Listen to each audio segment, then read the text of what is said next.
Welcome to the High Fae Housewives podcast. I'm Blakely. And I'm Kylie. We are currently working towards our Masters in the Maasverse. Our current course is focused on Crescent City, House of Flame and Shadow by Sarah Janet Maas. Today, we're chatting the prologue through chapter 8. Before we get into our first episode of this book, I just want to remind you of some amazing events we'll be attending. Fantasy Fables, Myths, and Legends Literary Market and Fae Ball, May 30th in Kansas City. Teas and Tropes Forbidden Love BookCon in Nashville, July 31st through August 1st. And we'll also be the special guests at Seattle's Beguiled Bookstore's ACOTAR release party, the Starlight Soiree, on October 26th. Tickets are almost sold out, so go, go, go.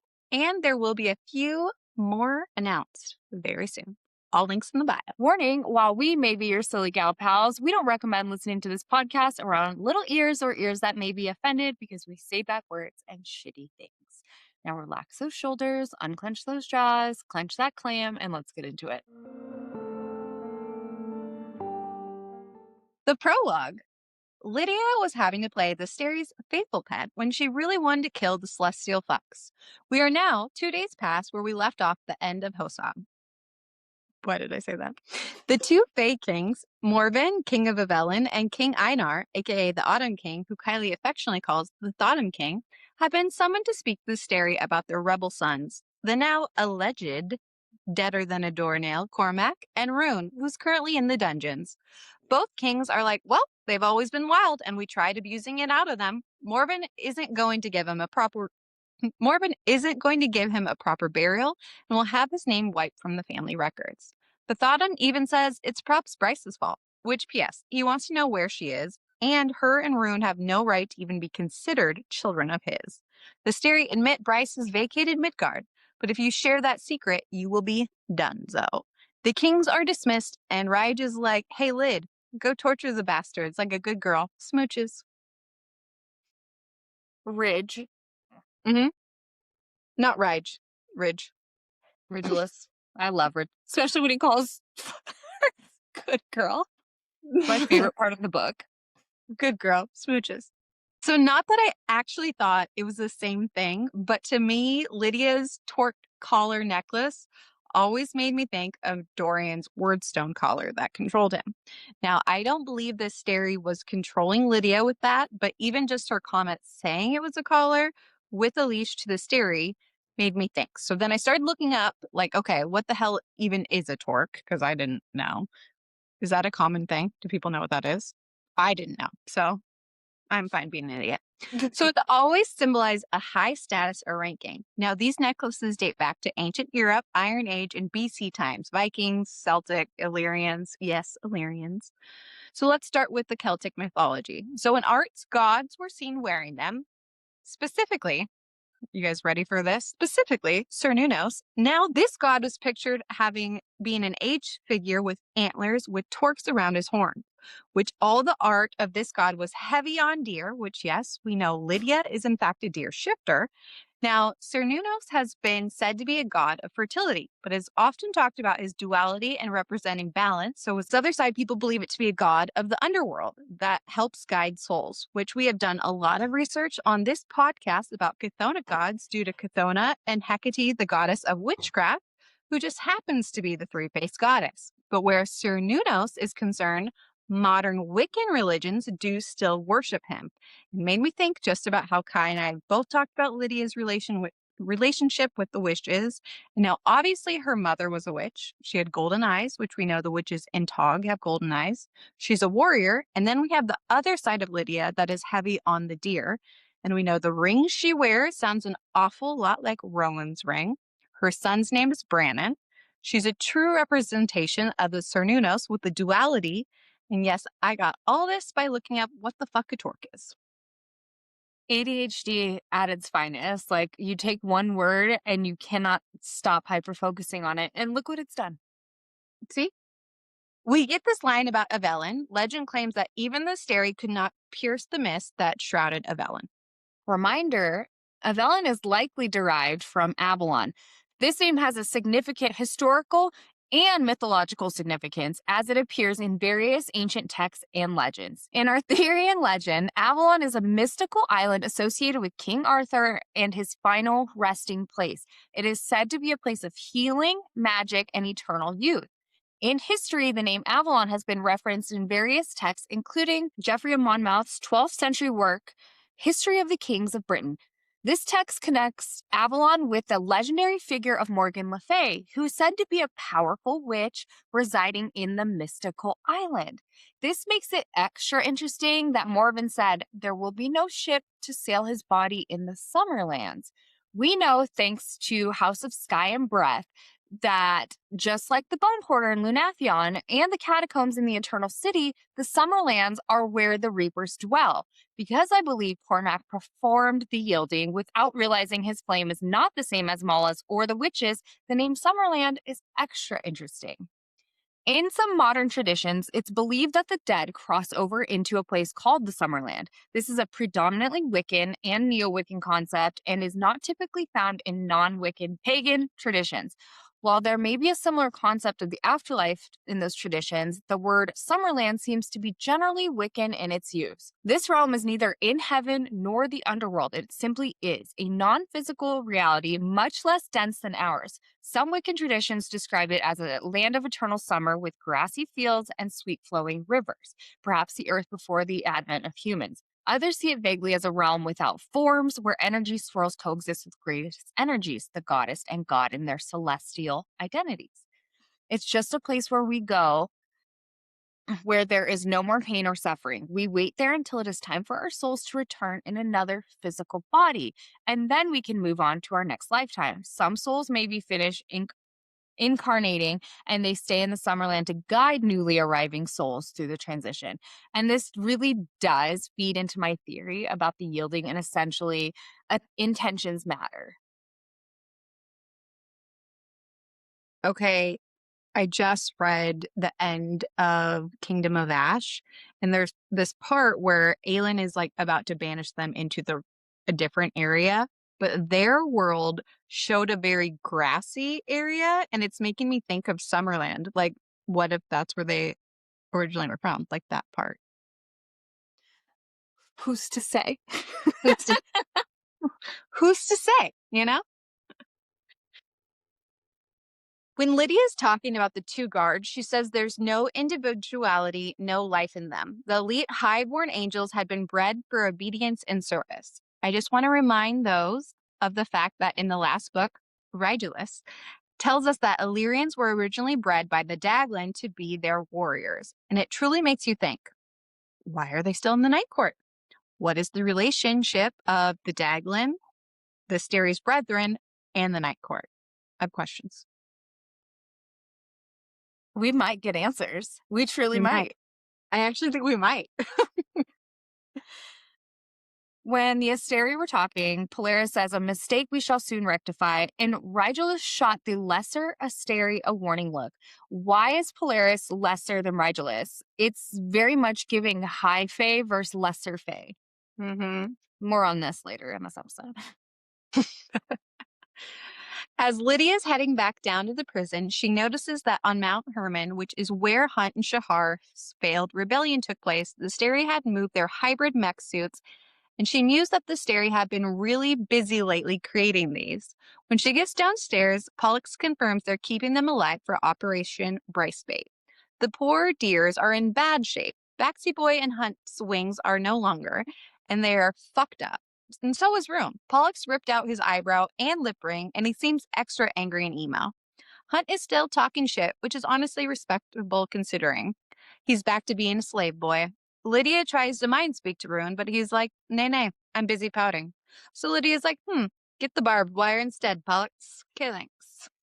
As somebody that was really cool with an eyebrow ring, for my 13th birthday, I can't imagine ripping that out. Like, just... I can't believe your parents let you have that at 13. That is Really? fucking wild. You can't believe that? That's true.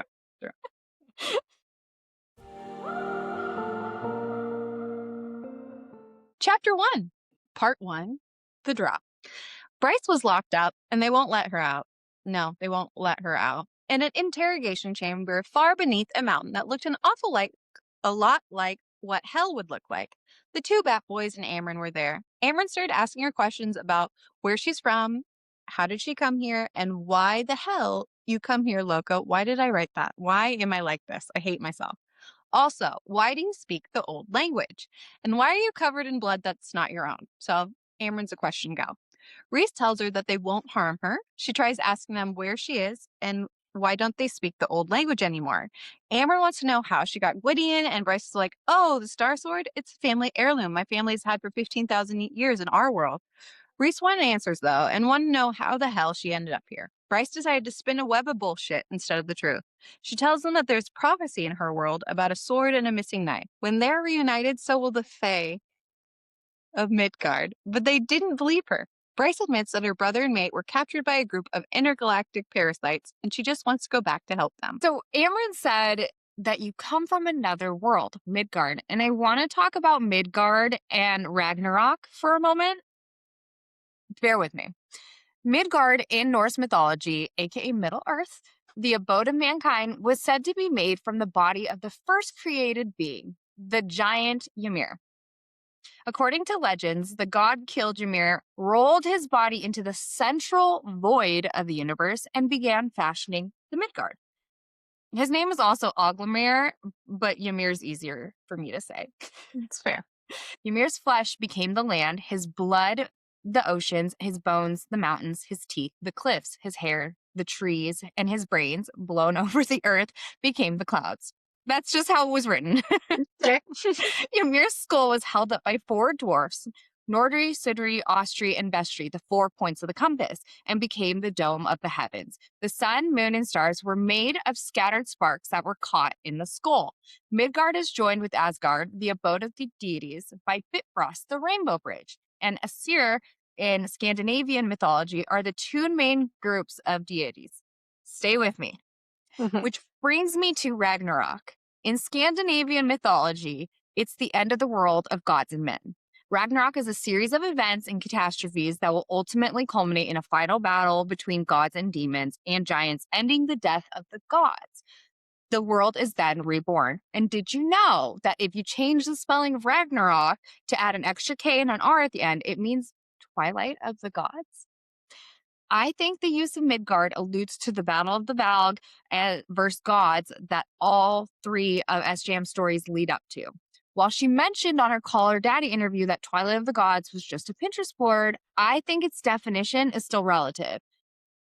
How Midgard was created, a body rolled into the void. Is it a coincidence that so many beings across the Maasverse hail from the void, as well as the Rainbow Bridge being akin to the Northern Rift? Okay. Yes, I'm with you on this. My ADHD went crazy a little bit in there with all the Scandinavian names, but once you got to Ragnarok, again, I was like, okay, the Twilight of the Gods, adding extra R and K, are you joking? And you and I have obviously mused about, like, there's got to be a story. She's not just going to want to write about gods. There's going to have to be some type of battle, and then you find out, yeah, there was in mythology. I Good think job. it's still going to come to it. I think so too. And yeah, with the humans and the Fae, it's all going to be a big fight. Just no giants. I think that's the only thing we're missing. Well, who's to say? We've got a couple books coming out. Who's to say? Giants just all of a sudden. I'm into it. That's the random point of view she didn't expect to be writing from. It's just like, God, I fucking love giants. Starts writing. It also said Rezan looked to the warrior who nodded, not taking his gaze off Bryce for so much as a blink. Well, Rezan said to Bryce, crossing his muscle arms, that's true at least. Mor's gift is truth. Why not bring her? Is she not also a warrior that could hold her own? Yeah, where is Mor? If, like, I understand that Asriel has the truth teller, but why not bring somebody whose gift is truth? Because maybe they don't trust Mor like I don't trust Mor. I think that's 100% it. Thank you. This was the foreshadowing, the big shadow of the 4 being had. Yeah. Well, we cracked it, guys. Once again, Reese stirred mind to mind speaking, asked if he could look at her mems, but Bryce was like, nope. So then he was like, fine, I guess we'll just have to go off your words. Reese asks about the sword, and she explains it came from her ancestors, Queen Thea and Prince Peleus. Amber confirms that they once dwelled there, and Bryce pieces together that this is where her Midgard Fae originated from. Reese tells her that they don't have stories about people leaving their world, but Amber is like, I don't know. It happened when I was in the Clink. But there was rumors that a great number of people vanished, but people didn't know if they went to a different world, moved into distant lands, or if they were chosen by the Cauldron. What Amber really wanted to know, though, is why she came there. But Bryce does not know. Bryce tells her they won't torture it out of her, but they will keep her down here until she changes her mind.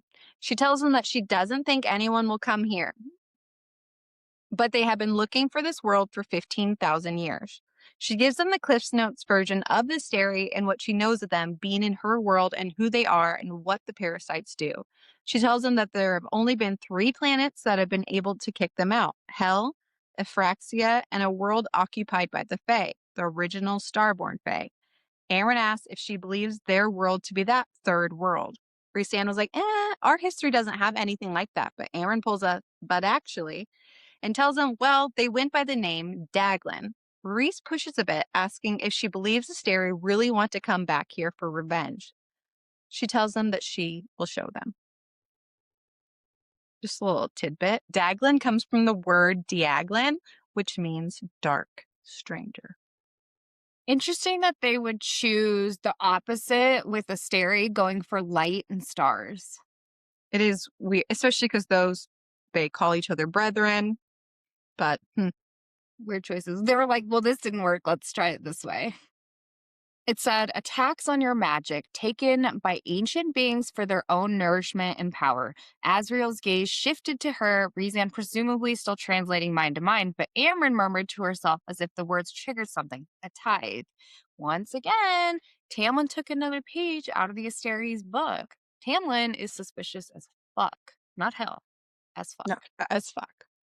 Well, yeah, like his family was like besties with Highburn, which we're unclear of where Highburn comes from. I have questions about that king. It's giving the clan of witches that are still like up the Asteri's ass. Mm-hmm. Reese pieces out, but comes back with the Veritas. Reese pieces. Reese pieces out like this, not Reese's pieces. Comes back with the Veritas orb and tells Bryce to think about what she wants to show them, about the threat and the weapons they have. They are shooketh, but try not to let it show. They tell her that if she swallows the little bean, it will make it so she can speak their language. So she takes it. Lightning cleaves her brain. She feels like she's being ripped in two, and her body couldn't hold all the searing light.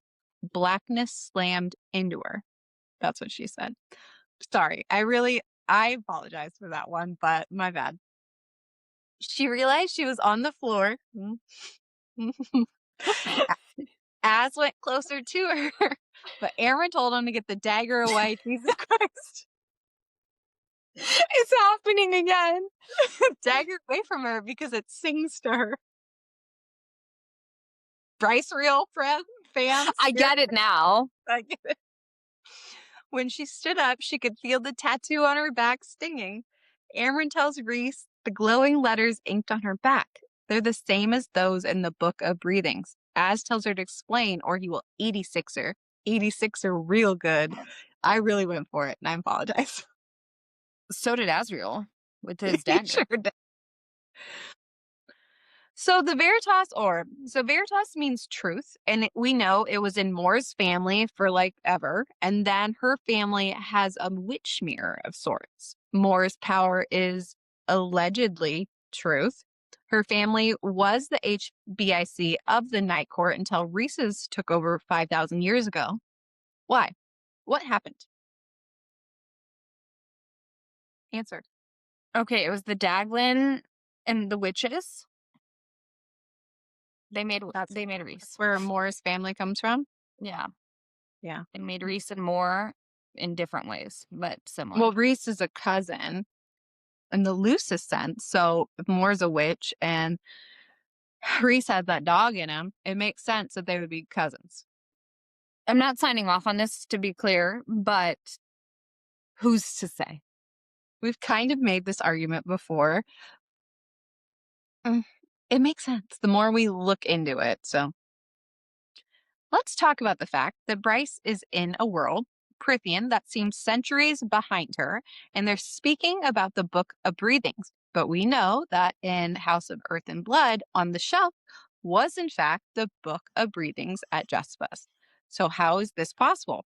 Reminder of my bestie Meryl. So, research multiple worlds can exist that share the same space and are separated by time. Once again, here's your proof.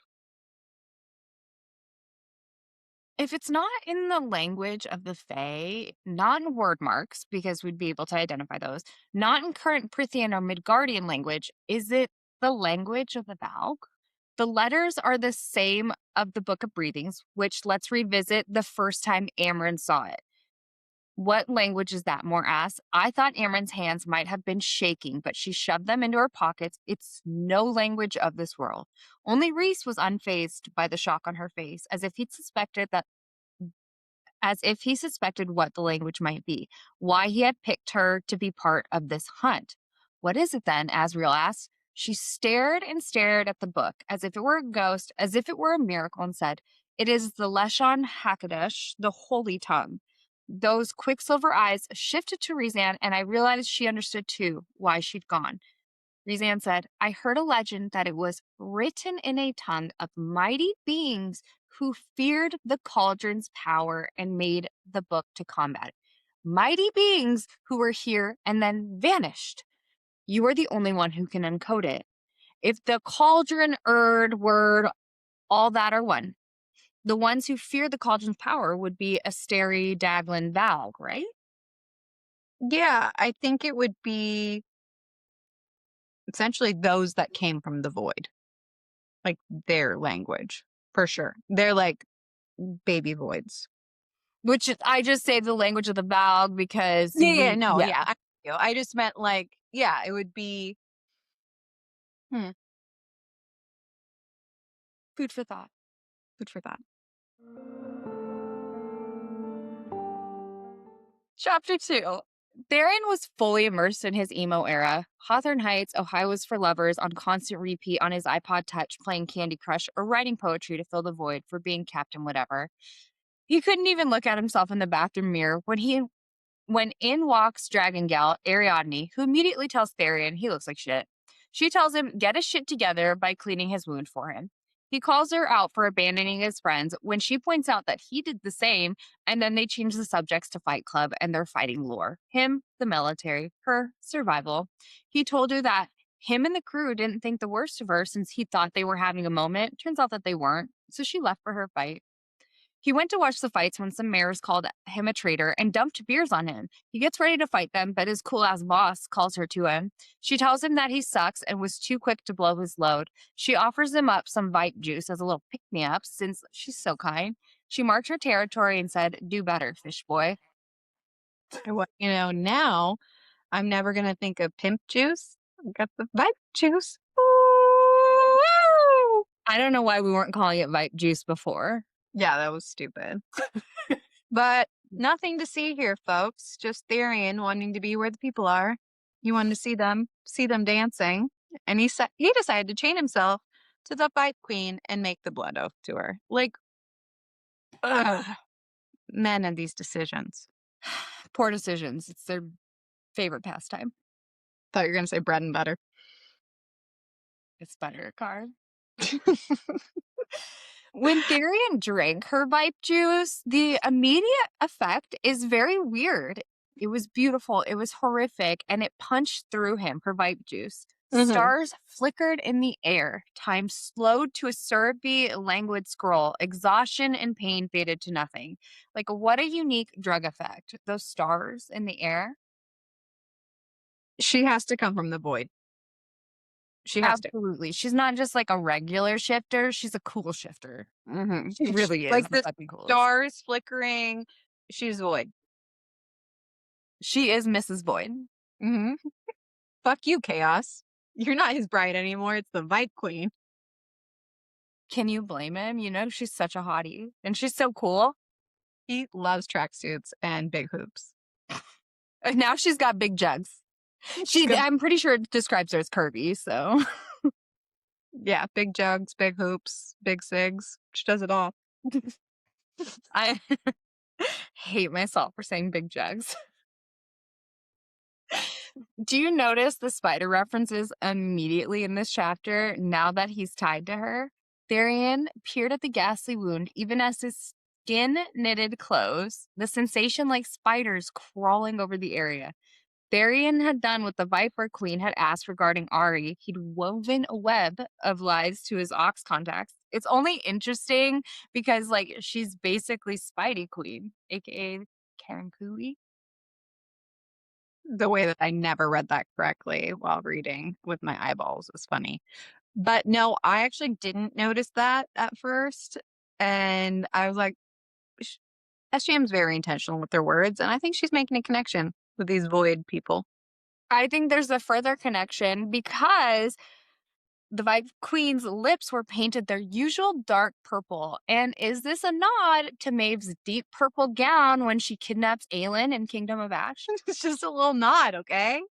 I didn't say she was Maeve. She could be fucking Maeve's sister. Not literally fucking Maeve's sister, but she could be her sister. She could be fucking Maeve's sister. We don't know what she's into. Who's to say? Ethan is not a guy's guy because he's A-okay with ditching Therian because they cannot help him really. Our current gang consists of Ethan, Declan, Flynn, Mark, the Sprites, and the trafficked Fendir heir. They're all hanging out in the meat market, trying to get word on Hunt, Rune, and Baxi Boy. No dice, though. They're all tired and cranky, so they're all bickering. Ethan is especially annoying because he doesn't realize how much goes into kidnapping someone who has to be taught how to function like a normal being who exists.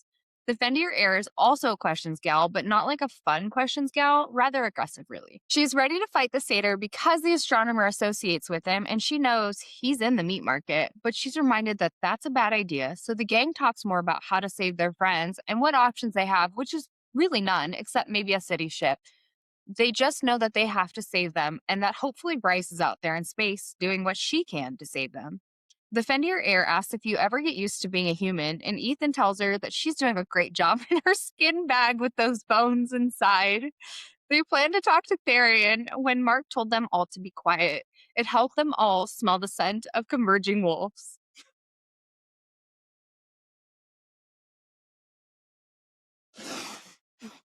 No. You're a wordsmith. Once again, nothing to see here, folks. Ethan just being annoying 24/7, the huge. He's the fucking worst. And he just really makes the situation even worse. He's a terrible parent. Like, he's not doing a good job. No.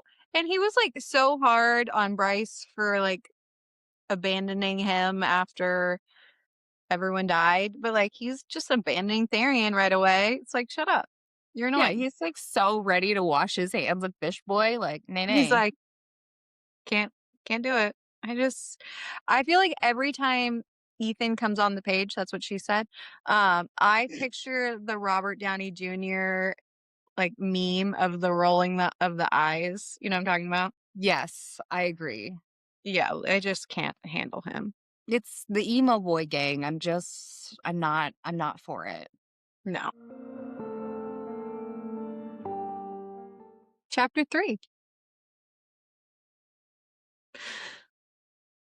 Bryce promised the group that she had no idea about the language of the letters on her back. Reese felt like she was a liar pants on fire. Amryn sensed something in that tat and was like, hey, we need Nesta. Nesta's like, ugh, did I stutter before? Yes, there's something made about her. And yeah, it's in the tat. Nesta tried getting to the bottom of the maidness, but Bryce told her nothing. The IC was like, well, you ain't telling us nothing, so rest up, Buttercup. Bryce was sitting, waiting, wishing, and she believed in superstition, but at least she was being fed. She didn't try to get out because of the super powerful wall of darkness, so she threw her veggies to the monster below. She wondered how the hell she could leave here and why the hell she was even there. She came to the conclusion it probably had something to do with the prophecy of the sword and the dagger being together, and then it would reunite their peoples. Easy for me to say. Every time you say like being made, I think about the MTV show, like You Want to Be Made. And Mm. so like everybody just wants to be made into like High Fae. That's all I'm picturing is a competition show. Oh my God. Could you imagine TLC in Prythian and they're like lesser fairies trying to be high fae? It's like what not to wear, but like, oh my gosh, that is a great It's show. America's Next Top Model. Yeah. Mm-hmm. High Fae. You want to be on top? And Lahapa's like, yes. Lahapa would have loved that show. R.I.P. So Bryce thought, or were plants like thyme and rosemary somehow universal, strewn across space? And these are the kinds of things that I wonder. And so Mhm. I just fucking love her. You're just like Bryce. That's such a compliment with my weak ankles. Yeah, that's why. That's what I was thinking about was weak ankles. You and Bryce. I'm more on par with Violet. Fair, fair.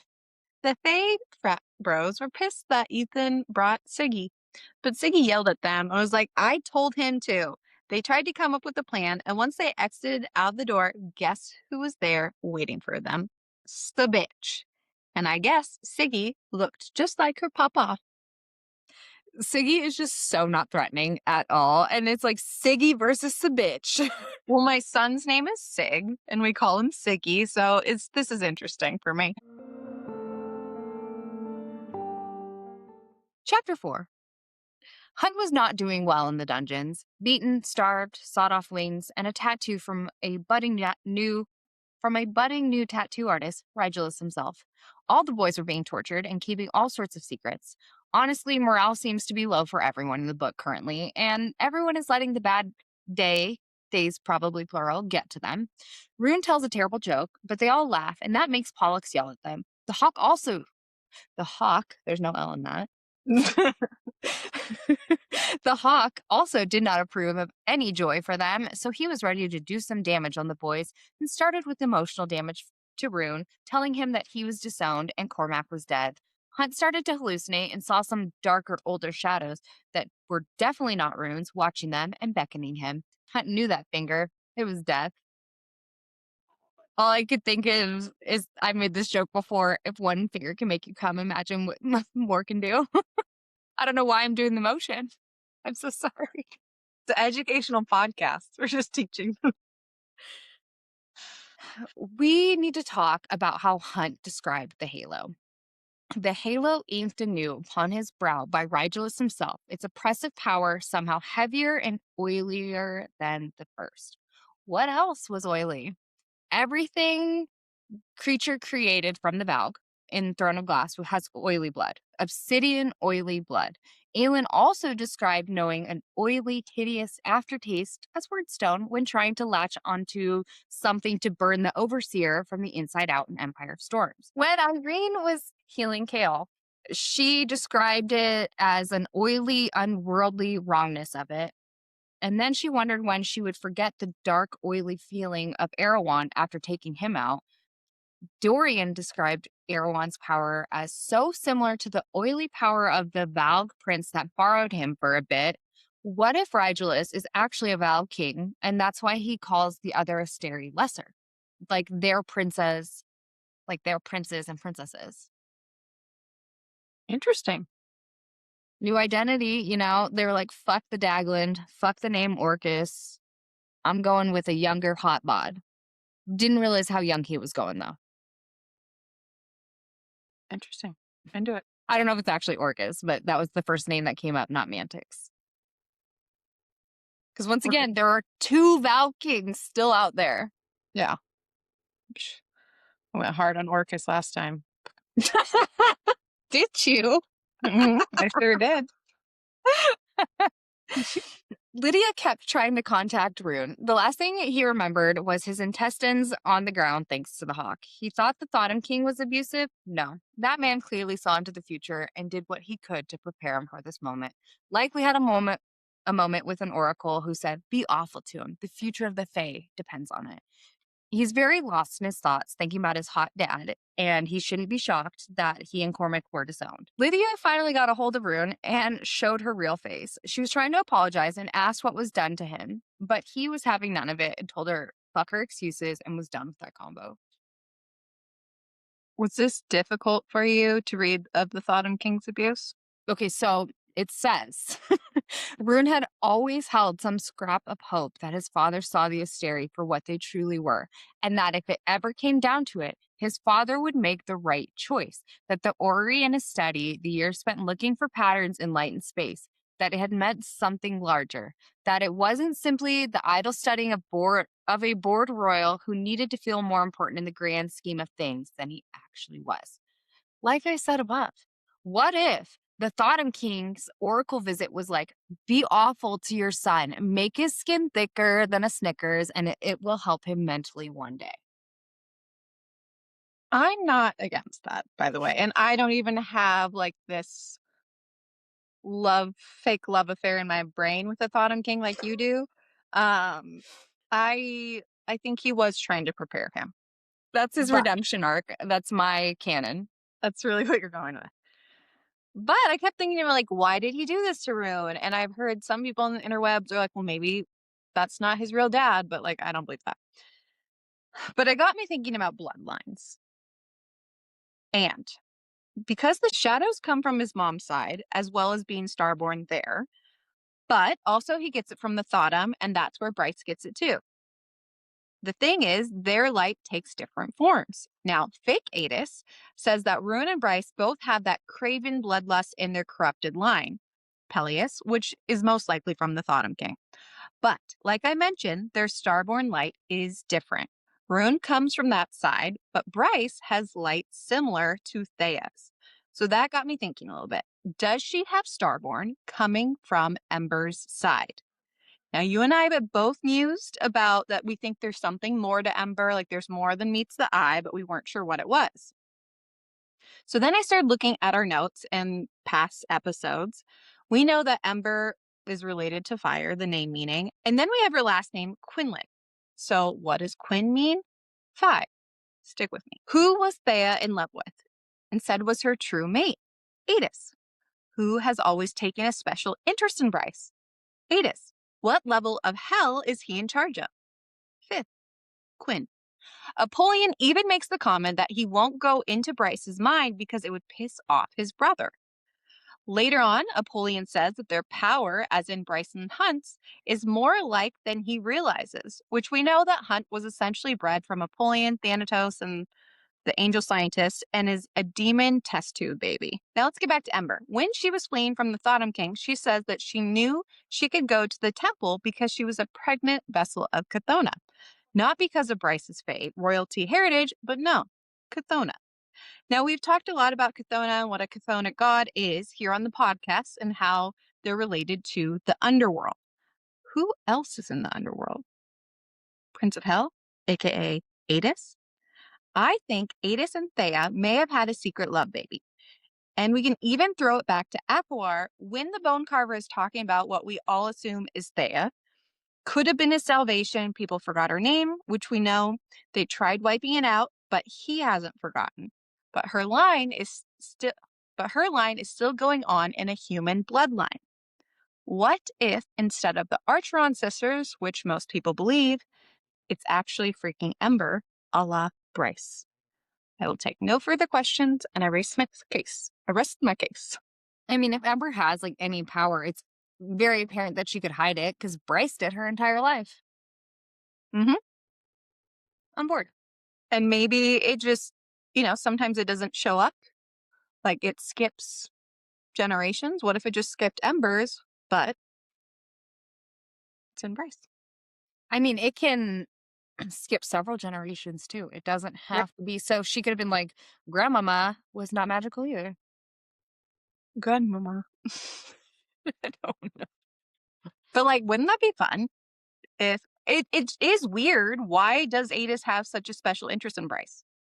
Maybe Chthona is his mom. Maybe. And then like with Rune ignoring Lidia, men are so annoying with how they handle things. Like, listen to what Lidia has to say to you, you fucking dork. Like, it just doesn't make any sense. It baffles me that he's not nosier. Like, you're not a little curious of what she has to say, and then you can shut her out. Like, at No, least you're get the just shut message. her up. It's stupid. That's you need the gossip. Right. Chapter 5. Showdown with Savitch time.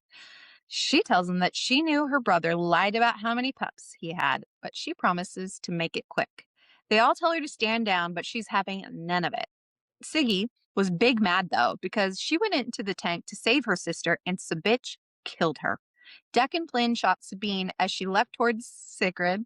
They started rushing to get out of there, but Ethan knows that the other wolves went quiet. The Vipe Queen lounged against the wall, saying, "Glad somebody noticed," and then, after taking in Sabine's state, called Ethan a bad dog. I love her. Just really love her. Lydia was walking down with Rigelus down to the Mystic Lair.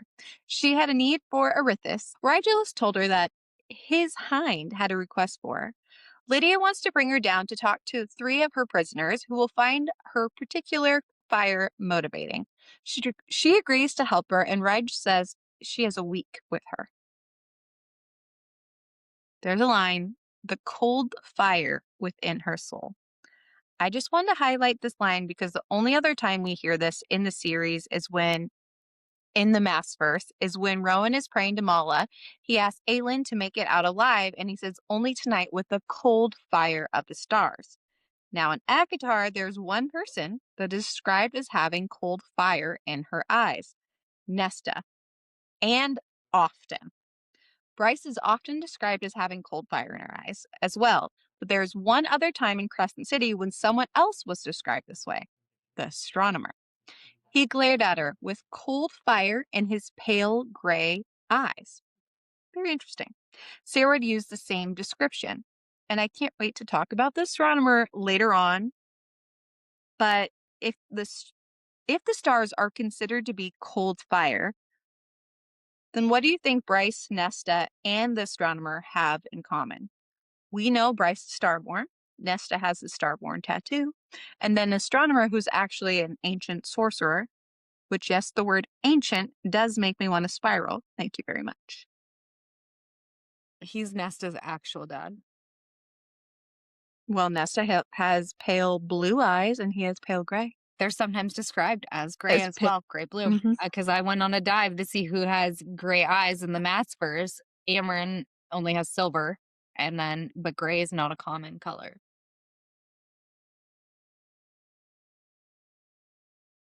Who's to say? It said Arithis is here because of the need for her specific kind of protection because of her light, a beacon against the darkness of hell. And it sounds similar to Irene's specific type of light. So does she protect against hell, or do they keep her in check for the Asteri's safety? Or both? Who's to say? I knew it. Bryce was having a sad girl dinner in her little cell and decided she'd need to take a better look at her hissing dinner guests below the grate. She moved the grate and used her power to light it up. She saw a scaly beast that looked like Sobex. She started contemplating what she thought about Reese's power and how she hadn't felt anything like that besides Asteri. She didn't want to trade 6 overlords for 1. She thought about escaping and winnowing down by the scary scaly things because she couldn't let her pack just suffer. She needed to save them, so she got Super Fae and winnowed down. Sobex or their dark twins? Is this because Maeve reincarnate, aka the Vike, called them to be her loyal soldiers in Midgard? And I say like reincarnate, like she was created like the Big Bang Theory, just poof, existed again. Okay, the line of Reese's power the likes of which she never encountered, at least other from the Asteri. Weird. Also want to remind you, Asteri means star, and Reese Boy is starborn, and I don't believe that's a coincidence. As well as on my last tangent in the last episode about when Reese stops dampening his powers, he's cold. It just, got that Asteri dog in him, I think. He sure does. A dog star. Got that dog star. Serious? It's a dog star. The Fae frat boys walked into the suite where Therian was high as fuck from the Vipe's venom. Or Vipe juice, my bad. They came to tell him the news that Bryce, Athlar, and Rune didn't make it out of the palace. As of right now, they think Bryce disappeared and the boys are in the dungeons. Ari and Siggy notice each other and are like, hey, Slay bestie, or something to that effect. They drop the tea that they may have killed Sabine. I mean, she doesn't have a face, so it feels promising. They then go into the fact that they are unsure if they're the Vipe's captives, but they definitely feel like she will be blackmailing them. Unclear. It's a big clusterfuck. Either way, Therian feels like a big loser for throwing away his chance at a normal life and having friends. Because you are. Bryce was down with the scaly freaks, and she flashed them with her star, and they backed away. In the starlight, she could see there was a passage, and she was like, might as well go there. Her chest hat was showing her the way by going bright for the correct tunnels. She just needed to get over the beast little pit. She noticed when she calmed down, so did they. She thought about what Rige told her about some things will be her knights, and she chose to believe the beasts were her knights. And so she walked right through, and they let her. For the first time in her life, she felt like a queen. That's weird. And I don't know why I didn't write comments about that. Queen of creatures. Mm-hmm. Okay. Therian was filled in by Ethan about all the wolf business and their plan. Ethan was like, nah, dog, we gotta get you out of here. Siggy was having a mini panic attack because she doesn't like feeling trapped. Ethan promised her he will get her out. She wants to know why she took him to the Fae frat house and why they didn't run before. He was like, because they're awesome fighters. He also admits that freeing slaves is a newfound hobby of his. And then he does what men do in a crisis. He goes to bed. Doing exactly what they don't need to do. So fucking dumb. I'm surprised he didn't go mow the fucking lawn. Right? Company's coming over. Let's go mow the lawn and do fucking yard work in the winter. Chapter 6. The beast thinned out until she reached a door that would keep them out. As soon as she went through the door, they were no longer calm. Bryce walked for what felt like hours until she decided to rest for just a moment and fell asleep until my girl Nesta woke her up and told her to drink so she didn't pass out again. Bryce asked her how she knew she left, and Nesta let her know that they have people that talk to shadows. Nesta asked if she was ready spaghetti to go back, but Bryce was ready to play tag.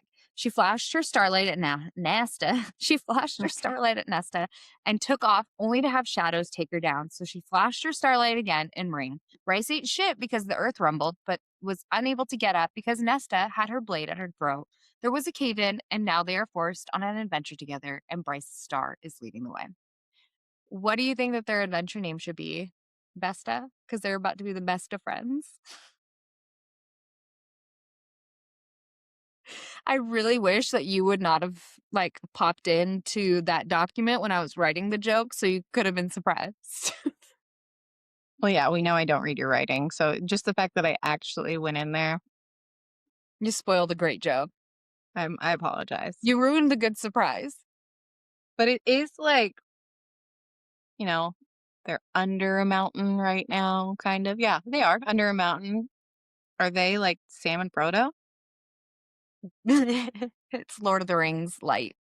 Mm-hmm. Nesta's just a big mountains gal. She's already had her ordeal. Yeah, she loves mountains. Big mountain gal. Loves a good adventure and getting fucked up through the mountains.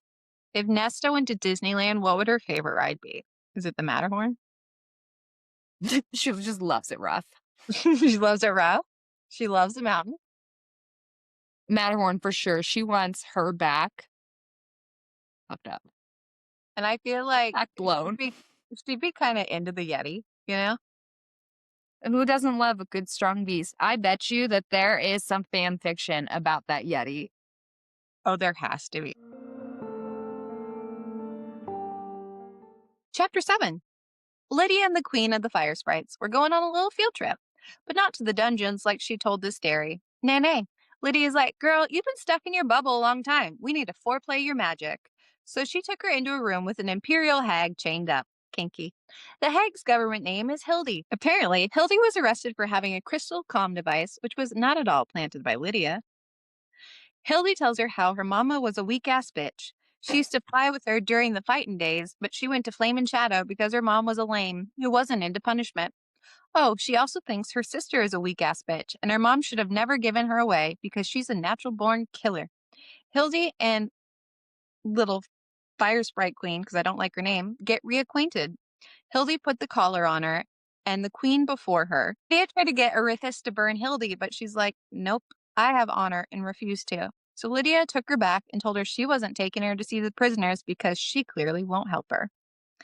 Hildy means battle woman, which makes me feel like she comes from a certain witch line. And if Hyphaxia's mom is a bit soft, it's giving Kraken.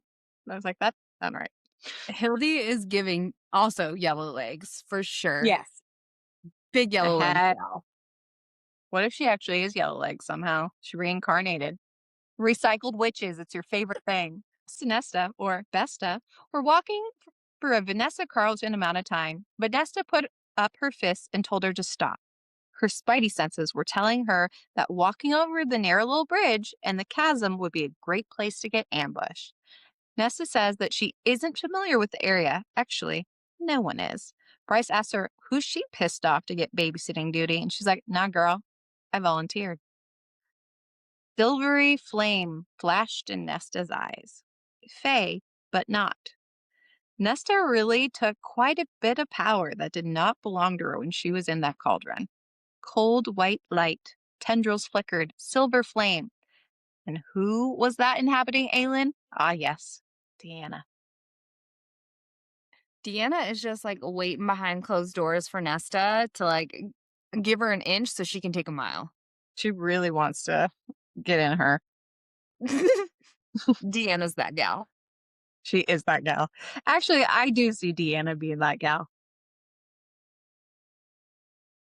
I don't think Deanna is a good person. No, she's terrible. I think that she's made some poor choices, and so she's not nice. Deanna is textbook narcissist, like for sure. Yeah, not great. No. They made it halfway across the narrow bridge before they heard talons, leathery wings, bat lizard hybrids by the entrance of the tunnel. The tunnel and the bridge rumbled. Fret not, the Middengard worm was like, holla! Which Bryce was like, what the fuck? Middengard? Like Midgard? My peeps! Nesta told her they aren't very common, but her sister had slayed one once. Nesta wanted answers about her light and what the fuck it is. Bryce is like, girl, it's genetic. I get it from Thea. Nesta tells her that she was the High Queen in Prythian before she went to her world. Nesta, also not one to mince words, told her not to pull a Frozone and freeze. Do something next time, bitch. All right, I want to talk about the area they are in and SJM is using. Just a reminder, Bryce wanted to go to hell, and she was transported to Prythian, specifically the Night Court.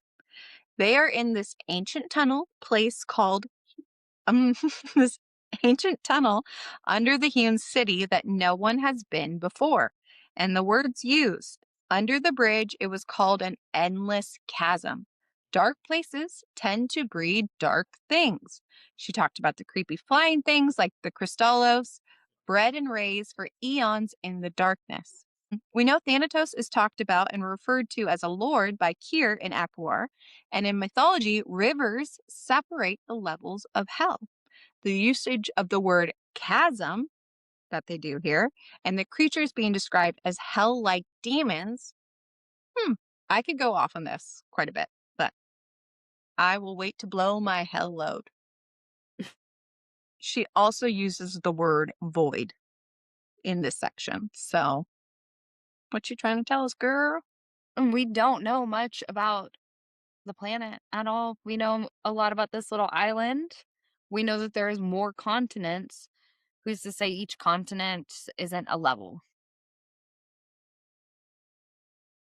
Or if like how the worlds are stacked upon each other, is that each a level? Chapter 8. The shadows turned out to be Apollyon. He fed off Hunt's pain a little. Why not, you know? He's there. It's convenient. Apollyon asked if Hunt could tell the difference between Rigelus's halo and the witch's halo. Hunt said his current one stings and birds like acid, while the ones from the witch felt like cold iron. Immediately, Hunt changed the subject and asked if Bryce was with him. Apollyon told him BRB and brought back Adis, who was less than impressed. Hunt told him that she went to find them. Adis has an idea where she is, but doesn't want to tell Hunt in case Rigels tries to beat it out of him, though he likely knows. The princes of hell looked at each other, some wordless conversation passing between them. Do we think that they are Daemati? Yes, we do. And just the fact that he fed off of Hunt's pain a little bit. Okay, Valg. I've talked about that before. Mm-hmm. But just another example in a different book. Okay. And isn't it interesting that Hunt thinks Apollyon is the shadows? It makes you think of other people who are associated with shadows. And if they have that Prince of Hell or Valg dog in them, Dorian, Rhys, Az, Cormac, Rune, and they all have very blue eyes. Well, Dorian, Rhys, and Rune do. Interesting. Apollyon's got blue opals. Are you trying to tell me that you are a princess of hell? Yes. You're like, I have blue eyes. blue eyes. You're like, Adis is my daddy. I would like this to be my daddy. Just want to throw that out there. I have a feeling. Yeah. Apollyon is like, okay, that was fun. G2G. Hunt's like, that's it? Apollyon tells him that when the time comes, he knows he can count on him since he was kind of bred to do a certain task and is super vague. Just that the black crown, once again circling your brow, is not a new torment from the Asteri. It has existed for millennia, and then tells him to stay alive and pieces out. The black crown, again encircling your brow, is not a new torment from the Asteri. It has existed for millennia. Of course not. It just existed in the form of wordstone, collars, and rings. And also, doesn't Ithona have a dark crown? I mean, it's not a black crown, but it's a dark crown. Good point. Once again, Adis being protective over Bryce. Where is Bryce? Hissing? Why are you so invested, Adis? Is it because you and Bryce could sing, "We are family, I vowed all my sisters and me"? I'm just picturing the princes of hell have a choir. For sure. Now I'm picturing doing the YMCA. A choir, yeah. Gwen, you know how Gwen likes to sing? And we'll see how she plays into all of this. Well, Azrael says he can sing too. So I'm sure he makes her sing. Therian had a wicked hangover when he woke up. He entered the living room to see his gang of friends. Flynn is so polite and tells him that he looks like shit, and then immediately goes into why didn't he come to them for help. Therian says he did it for them, and so the River Queen didn't take them out. Ethan, who is very defeated, is like, we are all that's left. Then Therian is like, Cormac is dead, and fills him in on what happened to him. Ethan wants to save Therian from the Vipe, but it's not that easy, and asks who the Vipe was with right now. Ari tells them that it's a pretty blonde in an imperial uniform. The Vipe leaves to get her visitor the poison she asked for, and as soon as the door closes, the Hind announces they will die if they open the door. When they're not blowing their load after a few minutes, like the Vipe is a big fan of load blowing as well. We all are.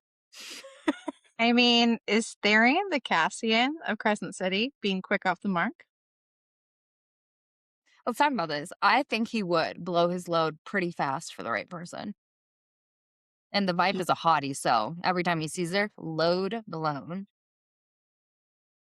Mm-hmm. Best way to end this episode. This is an educational podcast. Good job. Thanks for giggling through our journey with us today. We have new episodes of Crescent City, House of Flame and Shadow every Tuesday or Wednesday when we're lazy. Join us next week as we get in chapters 9 through 16. Make sure you follow us on social media for all of our latest updates, theories, and more new book goofing. Don't forget to give us a review and hit subscribe wherever you listen to stay up to date on all of our episodes. All links are in our info, you giggling gal pals. We will see you next week.